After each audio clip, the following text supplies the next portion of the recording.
غوث اعظم سے، اور پیڑھی در پیڑھی گزرا ہوا زمانہ تقریباً 1000 سال کے اوپر جا چکا ہو، لیکن پھر بھی ہم ان کی آج زمانے میں ہمارے درمیان رہنے والی نسبتوں کی عزت کرتے ہیں، احترام کرتے ہیں، اگرچہ کہ وہ نسبت کسی ایک جھنڈے سے ہی کیوں نہ کر دی جائے، یا کسی انسان سے کیوں نہ کر دی جائے، یا کسی بال والی شے سے کیوں نہ کر دی جائے، کہا جائے کہ یہ بال ہے اور اس کی نسبت، اس کا تعلق حضرت غوث اعظم سے ہے، تو ہم تحقیقات میں نہیں جاتے کہ واقعی حضرت غوث اعظم کا بال ہے کہ نہیں ہے، ان کا موئے مبارک ہے کہ نہیں ہے، یہ ان کا امامہ ہے کہ نہیں ہے، یہ ان کا عصا مبارک ہے نہیں ہے، بس ہم عزت کرنے پر آمادہ ہو جاتے ہیں کیونکہ نسبت غوث اعظم سے ہو چکی ہے، اس نسبت پر اعتراض ہے۔ لیکن تھوڑا سا آپ غور کیجئے معزز سامعین، اللہ رب العزت نے قرآن شریف میں ارشاد فرمایا، ان الصفا والمروة من شعائر اللہ، اللہ رب العزت نے ارشاد فرمایا بے شک صفا اور مروہ اللہ کی نشانیوں میں سے ایک ہے، اللہ کی نشانیاں، اللہ تک پہنچنے کا ذریعہ اور راستہ ہے۔ تھوڑی دیر کے لیے آپ غور کیجئے، صفا اور مروہ کا ذکر قرآن مجید میں ان کی عظمت، ان کی فضیلت کو بیان کیا جا رہا ہے۔ اللہ کہہ رہا ہے یہ اللہ تک پہنچنے کی نشانیاں ہیں۔ سوال ہوتا ہے کیا یہ صفا اور مروہ کسی پیغمبر کا نام ہے، اللہ کے کسی محبوب اور برگزیدہ بندوں کا نام ہے، یا کسی فرشتوں کا نام ہے، یا جنت کی کسی شے کا نام ہے؟ فرمایا گیا نہیں نہیں، یہ دو پتھروں کے نام ہے۔ ہم نے پوچھا یہ پتھروں کو اتنی عزت، اتنی عظمت کیوں دی گئی کہ پروردگار عالم ان کو اپنی شعار، اپنی نشانی کہہ رہا ہے؟ تو جواب ملتا ہے اس لیے کہ ان پتھروں کو حضرت حاجرہ علیہ السلام سے، ان کے قدموں سے نسبت ہو گئی ہے۔ آج بھی حالانکہ حضرت حاجرہ کا دور گزرے، رسول اللہ کے دور اور حضرت حاجرہ کے دور میں ہزاروں لاکھوں سال بیت گئے تھے، ہزاروں سال بیت گئے، لاکھوں سال بیت گئے، اس وقت قدموں کو نسبت ملی تھی، تعظیم کا معاملہ رسول اللہ کے دور میں طے پا رہا ہے، رسول اللہ کے دور تک اس کی عزت، اس کا احترام، اس کی تعظیم، اس کی تکریم بجائی لا جا رہی ہے۔ اور حد تو یہ ہے قرآن جیسے مقدس کلام میں صفا اور مروہ کی عظمتوں پر قرآن کریم کا نزول ہو رہا ہے، ارشادات الہیہ کا نزول ہو رہا ہے، اللہ اپنے احکام نازل کر رہا ہے۔ قیامت تک آنے والے بندوں کو اس بات کی تعلیم دی جا رہی ہے کہ تم پتھروں کی تعظیم کرو، پتھروں کا احترام کرو، پتھروں کی نسبت لو۔ ہم نے پوچھا اے اللہ ہم تجھے اپنا خدا مانتے ہیں، تیرے نبی کو اپنا رسول مانتے ہیں، تیرا اور تیرے نبی کا کلمہ پڑھتے ہیں، تجھے سجدے رکوع اور خیوط کرتے ہیں، اے اللہ کعبے کی عظمت کو ماننے ہم تیار ہیں، لیکن یہ پتھروں کی نسبت کیا ہے؟ تو پروردگار عالم بتلانا چاہتا ہے کہ بندوں دیکھو، اگر تو خدا تک پہنچنا چاہتے ہو تو نسبتوں سے مضبوطی سے دامن تھام لو، نسبتوں کی تعظیم کو قبول کرو، نسبتوں کا احترام قبول کرو، اگرچہ کہ پتھر کی نسبت پتھر کی تعظیم کی وجہ سے ہے، پتھر کی تعظیم پتھر کی نسبت کی وجہ سے ہے، لیکن یہ پتھر کی اگر تم تعظیم کرو گے تو یہ خدا تک پہنچنے کا ذریعہ بنا دی جائے گی، خدا تک پہنچنے کا ذریعہ بنا دی جائے گی۔ غور کرنے والی بات ہے، جو لوگ تعظیم کا انکار کرتے ہیں انہیں تھوڑی سی اپنی عقل کو دخل دینے کی آج ضرورت ہے۔ پتھر ہے، ارے ہم خدا کو سجدہ کرنے والے پتھر کی تعظیم کر رہے ہیں۔ کوئی غیر اگر آئے اور ہمارا ہاتھ پکڑ کر پوچھ لے میاں ہم پتھر کو بٹو لگائے تو کافر ہو گئے، اور تم پتھروں کے اوپر جا رہے ہو، ٹھہر رہے ہو، دعائیں کر رہے ہو، اور تمہارا یہ عقیدہ ہے، تمہارا یہ اسلام ہے کہ جو تم پتھروں پر کھڑے ہو کر دعا کرتے ہو صفا اور مروہ پر، وہ دعا رد نہیں ہوتی۔ صفا اور مروہ ایک ایسے مقام کا نام ہے جہاں پر گناہگار کی دعا قبول ہوتی ہے، رد نہیں کی جاتی۔ ہم اگر پتھر کی عزت کریں، پتھر کی ہم جو ہے اس کو تعظیم لگا کریں تو ہم کافر قرار دیے گئے، اور تم پتھروں پر جا کر دعائیں کرے تو تم مسلمان ہو گئے۔ تو ہمارا جواب صرف ایک ہے، ہم پتھر کی تعظیم حضرت حاجرہ کی نسبت کی وجہ سے کر رہے ہیں، لیکن تم پتھر کو خدا مان کر پوجا کر رہے ہو۔ فرق اتنا ہے کہ تم خدا سمجھتے ہو، ہم خدا نہیں محبوبوں کی نشانی سمجھ کر عزت کر رہے ہیں۔ اللہ بتا رہا ہے جو محبوبوں کی نشانی سمجھ لے وہی مسلمان ہے، وہی ایمان والا ہے جو محبوبوں کی نسبت سے پتھروں کی بھی عزت کرے۔ پھر دوسرا آئیے، یہی پتھر نہیں اور ایک پتھر بھی ہے۔ اللہ رب العزت نے قرآن شریف میں ارشاد فرمایا، مقام ابراہیم کو اپنے لیے مصلی بنا لو، نماز گاہ بنا لو، سجدے گاہ بنا لو۔ کیا ہے مقام ابراہیم؟ مقام ابراہیم ایک پتھر کا نام ہے جس پر ابراہیم علیہ السلام کھڑے ہو کر کعبے کی تعمیر کرتے تھے، اور حضرت ابراہیم علیہ السلام کے لیے وہ پتھر مددگار تھا، آپ کی خدمت میں تھا۔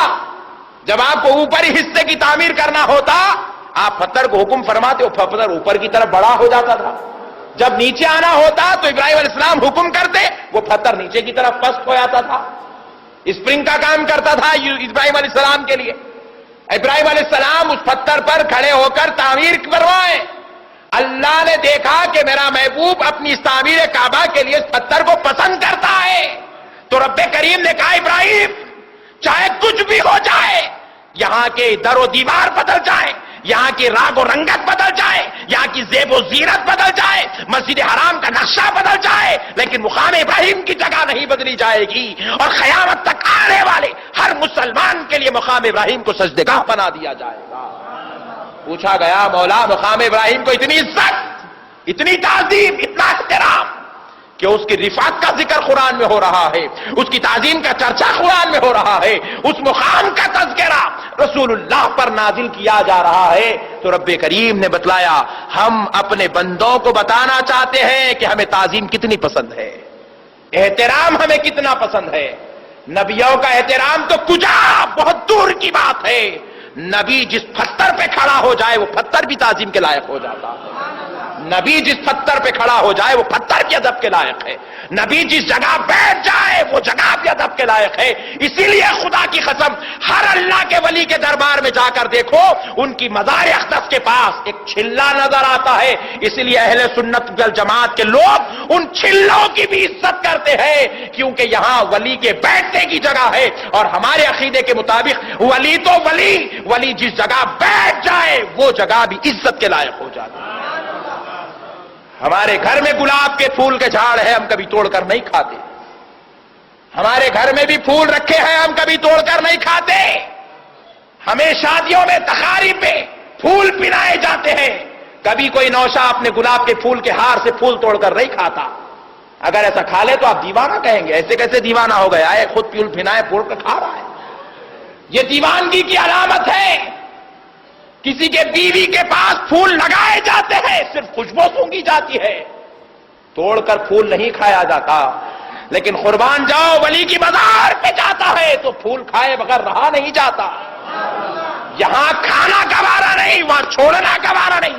پوچھا گیا ہر دن پھول پہنتا ہے کھاتا نہیں، آج کیوں کھا رہا ہے؟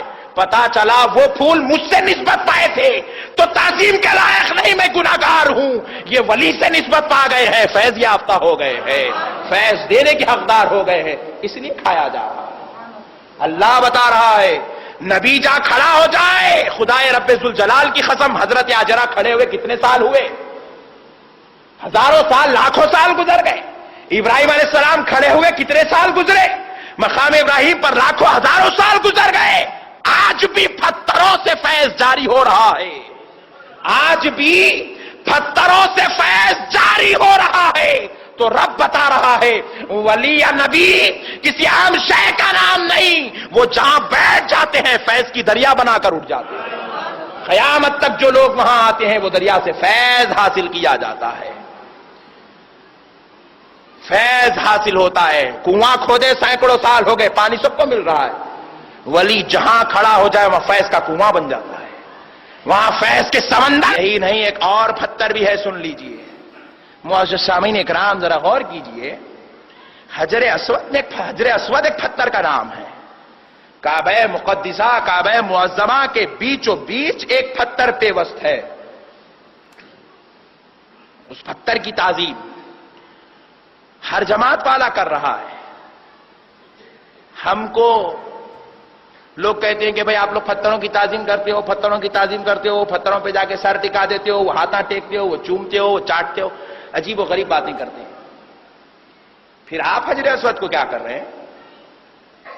ہر جماعت والا، چاہے کسی بھی کفر یافتہ فتوے والی جماعت کا ہی مولوی کوئی کیوں نہ ہو، حجر اسود کو چومنا اپنے لیے عبادت سمجھتا ہے. سمجھتا ہے کہ نہیں سمجھتا بھائی؟ ہر جماعت کا مولوی، ہر جماعت کا آدمی حجر اسود کو چومتا ہے. ہم نے پوچھا حجر اسود کو کیوں چوما گیا؟ جنت کا پتھر ہے، اللہ نے جنت سے بھیجا ہے، جنت کی دنیا میں ایک نشانی ہے. بولے پتھر کی یہ شان ہے کہ جو اس کو چوم لیتا ہے وہ اس کے گناہوں کو چوس لیتا ہے. حجر اسود جب آیا تھا تو پورا حدود حرم نور سے منور تھا. آج وہ مکمل سیاہ ہو گیا. پوچھا گیا کہ سیاہ کیوں ہوا تو رسول اللہ نے فرمایا وہ گناہگاروں کے گناہوں کو چوستا چوستا سیاہ ہو گیا. پیارے بزرگوں اور دوستوں، ذرا غور کیجئے، پتھر میں اتنی صلاحیت ہے کہ چومنے والے کی گناہوں کی کشش چھین رہا ہے. پوائنٹ نوٹ کیا جائے، پتھر ہے، پتھر میں یہ صلاحیت ہے کہ وہ گناہگار کے گناہوں کو چوس رہا ہے. جو حجر اسود کو چوم لے اس کے گناہ معاف کر دیے جاتے ہیں. جو حجر اسود کے سامنے کھڑے ہو کر دعا کر لے اللہ اس کی دعا کو قبول کر لیتا ہے. اللہ اس کو جنت کے دروازے اس کے لیے کھول دیتا ہے. اللہ تعالیٰ اس بندے کے گناہوں کو معاف کر دیتا ہے. مغفرت کا مژدہ سنا دیا جاتا ہے. لیکن ذرا غور کرنے والی بات ہے، ہم نے پوچھا یہ حجر اسود ہے کیا چیز تو جواب ملا یہ جنت کا پتھر ہے. ہم نے پوچھا اور کوئی فضیلت ہے؟ بولے رب کریم نے بھیجا ہے. بولے اور کوئی فضیلت ہے؟ تو کسی نے کہا گناہوں کو چوستا ہے. لیکن آؤ عمر ابن خطاب سے پوچھتے ہیں، اے عمر ابن خطاب، آپ حجر اسود کو چوم رہے ہیں، آپ حجر اسود کو کیوں چومتے؟ حضرت عمر نے جواب دیا اس لیے چوم رہا ہوں کیونکہ مصطفیٰ کو اسے چومتے ہوئے دیکھا، نبی پاک نے چوما، نسبت مصطفیٰ کی تکمیل کے لیے چوم رہا ہوں، تعلق نبی کے اظہار کے لیے چوم رہا ہوں. معزز سامعین ذرا غور کیجئے گا، حجر اسود کو چومنے سے جب گناہ معاف ہوتے ہیں اور پتھر کو چومنا جائز ہے. نسبت کیا ہے؟ جنت سے آیا ہے اس لیے چوما جا رہا ہے. پھر ولی کی مزار کو چومنا شرک کیسے ہو گیا؟ مزار پہ بھی تو پتھر ہی لگا ہوا ہے. اگر وہ جنت کا پتھر ہے چومنا جائز تو پھر ولی کی مزار کو چومنا بھی جائز، کیونکہ ولی جنت کے پتھر سے بھی زیادہ عظمت والی شے کا نام ہے. ولی اللہ وہ ہوتا ہے، حجر اسود کو نسبت جنت سے ہے، ولی کو نسبت جنت کے پروردگار سے ہے. تو فضیلت والا تو یہ ہوا جب اس کو چومنا جائز تو پھر ولی کا دست مبارک کا چومنا بھی جائز، ولی کے قدم کی بوسی بھی جائز، ولی کی دست بوسی بھی جائز، ولی کے منہ بوسی بھی جائز. کیونکہ پیارے دوستو ولی اللہ کی طرف نسبت پاتا ہے. جو جنت کے نسبت پالے وہ اتنا ممتاز ہے کہ گناہگاروں کے گناہوں کو چوس لے. تو پھر جو خدا سے نسبت پا جائے اس کی عظمتوں کا عالم کیا ہوگا، اس کی شان کا عالم کیا ہوگا، اس کی رفعتوں کا عالم کیا ہوگا.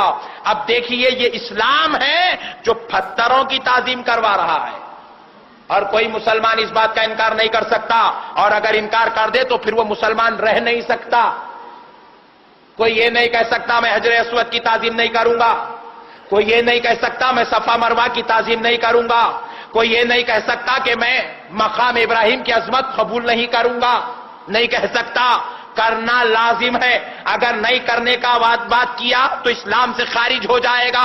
تو رب کریم بتا رہا ہے اگر ہمارا مذہب ہے، ہمیں تم خدا مانتے ہو، ہمارے بندے ہو، تو ان پتھروں کی تعظیم کرو، کیونکہ یہ پتھروں کو نسبت ہمارے محبوبوں سے ہو گئی ہے. تو پھر ان کی نسبتوں کا عالم کیا ہوگا؟ ان کی تعظیم تو حد سے زیادہ ہونا چاہیے جن کی نسبت خالق کائنات سے ہو رہی ہے، اللہ رب العزت سے نسبت ہو رہی ہے.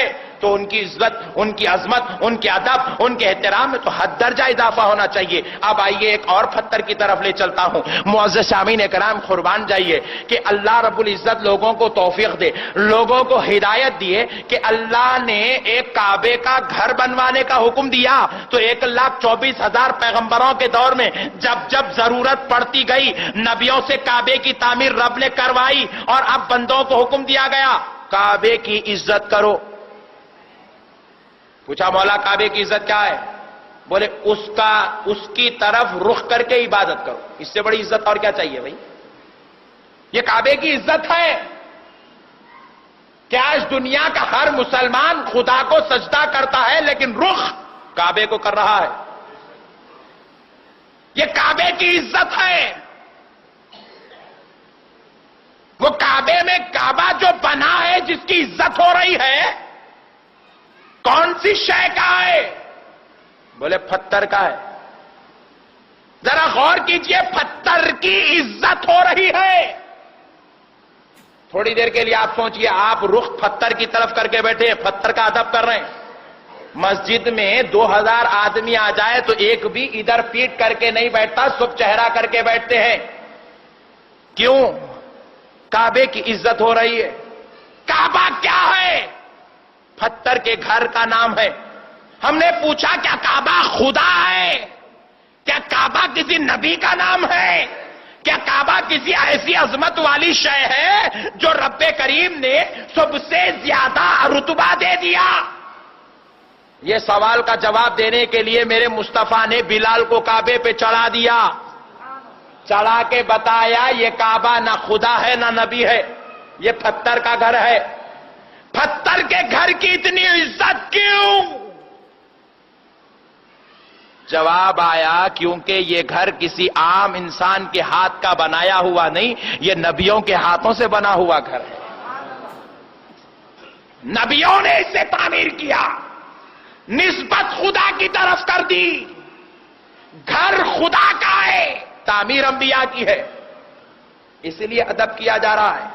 اس کی طرف رخ کر کے خدا کو سجدے کیے جا رہے ہیں، سر ادھر کیا جا رہا ہے، سبحان ربی العظیم خدا کو پکارا جا رہا ہے، چہرہ اس کی طرف کیا جا رہا ہے، تلاوت قرآن خدا کے لیے کی جا رہی ہے، تعظیم ہو رہی ہے کعبے کی،